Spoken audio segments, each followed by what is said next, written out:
Hello everyone, आपका स्वागत है मेरे चैनल या फुजोशी में। आप लोग कैसे हैं? आई होप कि आप लोग ठीक होंगे। तो चलिए अपनी स्टोरी की स्टार्टिंग करते हैं। यहाँ हमें विंग को दिखाया जाता है जो कि अभी अपने बेड पर लेटा हुआ था। उसकी आंखें अभी भी नम थी और वो सारी चीज़ों को सोच रहा था। वो मन में ही खुद को कोस रहा था। वो कोस रहा था कि काश उस समय उसने पूछा होता कि आखिर उसके मॉम और डैड आखिर कहना क्या चाहते हैं। उसको इतनी गलतफहमी कैसे हो गई कि उसका वांगजी के साथ रिश्ता तय हो रहा है। उसे एक बार तो पूछना चाहिए था ना कि वो किससे उसकी शादी की बात कर रहे हैं। उसे ऐसे हाँ नहीं कहना चाहिए था। अगर वो हाँ नहीं कहता तो शायद ये सारी चीज़ें वहीं ख़त्म हो जाती, पर नहीं, उसने ये गलती कर दी। विंग यही सब सोचकर खुद को कोस रहा था। उसकी आंखें अभी भी नम थी। विंग ये सब सोच ही रहा था, तभी उसका फ़ोन बजने लग जाता है। अपने फ़ोन की आवाज़ सुनकर विंग अपनी सोच से बाहर आता है और अपने फ़ोन की तरफ देखता है जहाँ पर लंजा नाम शो हो रहा था। लंजा का नाम देखते ही विंग तुरंत ही अपने बेड पर उठकर बैठ जाता है। वो अपने फ़ोन को अपने हाथों में लेता है और फ़ोन को पिक कर कर अपने कानों के पास लगा कर कहता है, हेलो। तभी सामने दूसरी तरफ से आवाज़ आती है। विंग जैसी वांगजी की आवाज़ सुनता है, उसकी आंखों में से तुरंत ही आंसू निकलने लगते हैं और वो खुद पर कंट्रोल नहीं कर पाता और रोने लगता है और कहता है, लंजा लंजा। वांगजी जो कि समझ गया था विंग अभी रो रहा है, वो बहुत उदास है। वांगजी कहता है, wing wing wing baby please रोना बंद करो। विंग रोना बंद करो बेबी। तभी विंग कहता है, लंजा लंजा लंजा प्लीज़ कुछ करो। लंजा प्लीज़, मैं किसी और से शादी नहीं कर सकता। लंजा प्लीज़ प्लीज़ कुछ करो। मैं तुम्हारा हूँ, मैं तुमसे प्यार करता हूँ, तुमसे शादी करना चाहता हूँ। लंजा मैं किसी और से शादी नहीं कर सकता। लंजा प्लीज़ कुछ करो ना, कुछ करो। अंजी कहता है, हाँ मैं कुछ ज़रूर करूँगा विंग, अभी तुम शांत हो जाओ प्लीज़ प्लीज़ बेबी, शांत हो जाओ। विंग जो कि कहता है, नहीं नहीं मैं शांत नहीं हो सकता, मैं कैसे शांत हो जाऊँ, तुम्हें पता भी है मॉम ने मुझसे क्या कहा। अंजी कहता है, क्या आंटी ने तुमसे कुछ कहा? क्या कहा विंग कहता है, मॉम कह रही थी वो मेरी सगाई जल्दी करवा देंगी और फिर मेरी शादी भी। वांग जी अच्छा मैं नहीं करना चाहता। वांग जी ये सुनकर बहुत ही ज़्यादा शॉक हो जाता है कि विंग की मॉम उसकी सगाई और शादी इतनी जल्दी करवाना चाहती है। वांग जी कहते नहीं,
हैं, पर वांग जी उस समय बिल्कुल खुश नहीं था।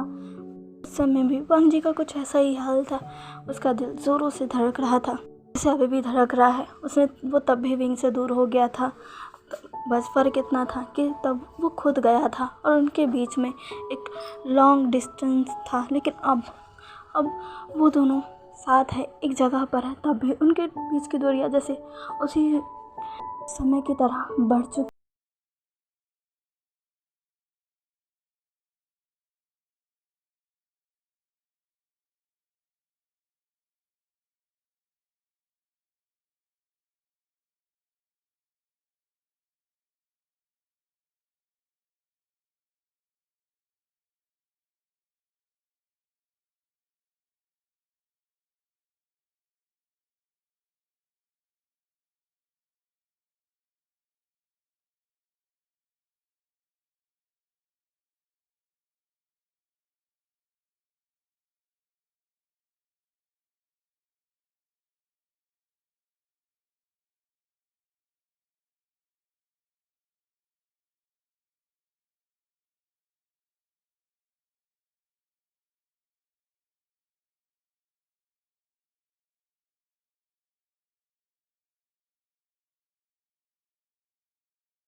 इससे पहले वांग जी की मम्मी कहती है, क्या?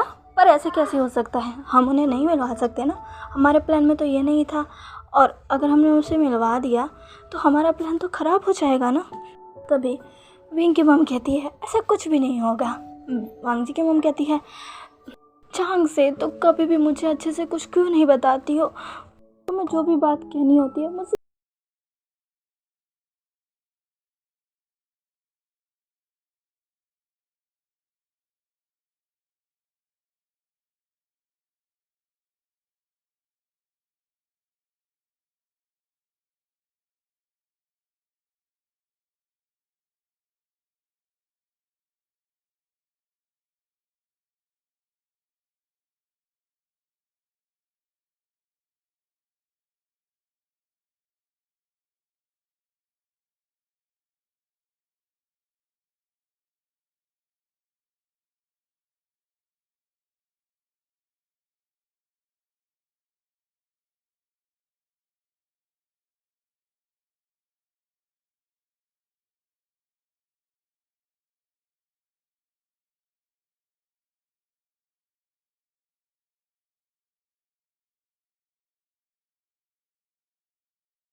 फिर वांग जी तुम्हें किसी और का होने कैसे दे सकता है। विंग कहता है मुझे भरोसा है वो मुझे कुछ किसी और का नहीं होने देगा, पर मैं अपने मॉम डैड का क्या।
तुम उस शख्स से मिलना चाहते थे ना जिससे तुम्हारी शादी तय हुई है। विंग जैसे ही ये बात सुनता है वो हाँ में अपना सिर हिलाता है और कहता है हाँ। तभी विंग की मम्मी कहती है वो तैयार है, वो कल तुमसे मिलने आ रहा है। विंग कहता है क्या सच में। विंग ऐसे कहते समय अपनी मॉम को देख रहा था, जैसे ही वो श्योर करना चाहता हो कि मैं उसकी मॉम सच बोल रही है, पर वो देख पा रहा था कि उसकी मॉम बहुत ही ज़्यादा कॉन्फिडेंस और खुशी के साथ बोल रही है। विंग के फादर कहते हैं हाँ विंग, हमने उससे बात कर ली है, हमने कहा था कि तुम उससे मिलने को बेताब हो, सच में वो भी तुमसे मिलने को बेताब है। विंग कहता है सच में। तभी विंग के फादर कहते हैं हाँ।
खाने को रोककर अपने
लिए बस इतना ही। आज का पार्ट आपको कैसा लगा प्लीज़ प्लीज़ प्लीज़ मुझे कमेंट करके ज़रूर बताइएगा, और प्लीज़ मेरे चैनल को लाइक सब्सक्राइब एंड शेयर कर दीजिएगा। मिलते हैं इसके नेक्स्ट पार्ट में। बाय।